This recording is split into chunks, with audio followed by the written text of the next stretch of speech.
There was a lot of college football on Saturday, but one game stuck out, and that was in College Station. The craziest game of the year, featuring 7th-ranked LSU on the road against Jimbo Fisher and number 22 Texas A&M.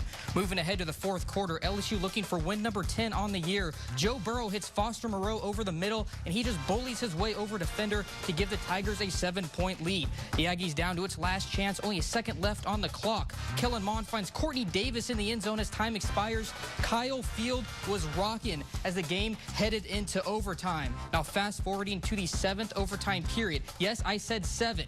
LSU scored a touchdown but missed its 2-point conversion, leaving the door open for A&M. And after they score, what do you know? Mond hits Kendrick Rogers for the win. The Aggies win a wild one, 74-72, making it the highest scoring game in FBS history.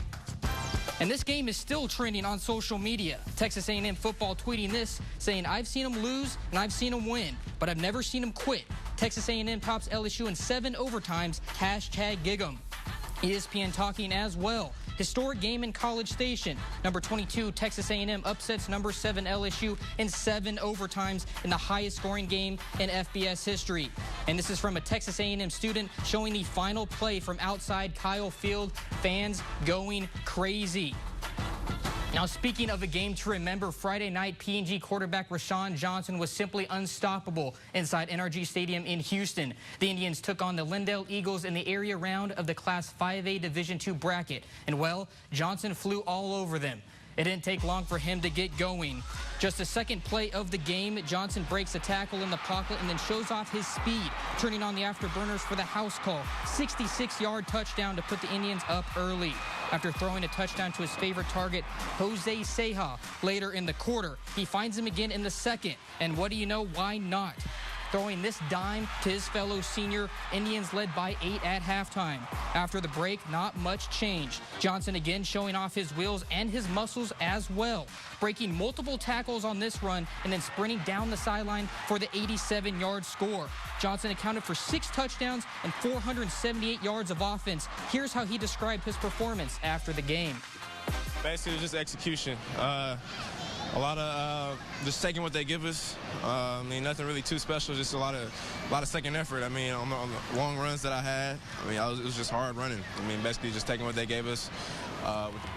Johnson and the Indians will play in round 3 once again and take on Fort Bend Marshall Friday night in Baytown.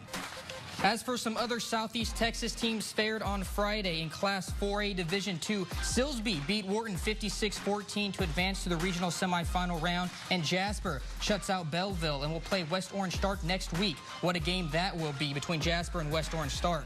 East Chambers moves on in the Class 3A D1 bracket with a nice 20-point win. And the Rebels of Evadale win again, defeating Clarksville and advance to round 3 of the Class 2A Division II bracket. They'll play number 3 ranked Munster next week.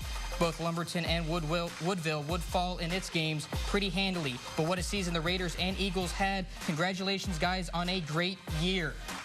And Tyler, I know that you know that I'm a big LSU fan. So sad. Did you stay up for the game? Did you stay I was watching it. I was watching on Twitter. I was watching a little bit here and there and looking at the highlights. So sad. Were you surprised? It was a tough way to lose. I didn't know when the game was going to end. I mean, it seemed like it was going to go 7 overtime. I've never seen that happen in my life. I know, ridiculous. I wish I was at that game. Maybe next time. Yeah, it was a pretty fun experience, I can imagine, in there at Kyle Field. So. All right. Well, thank you so much, Tyler.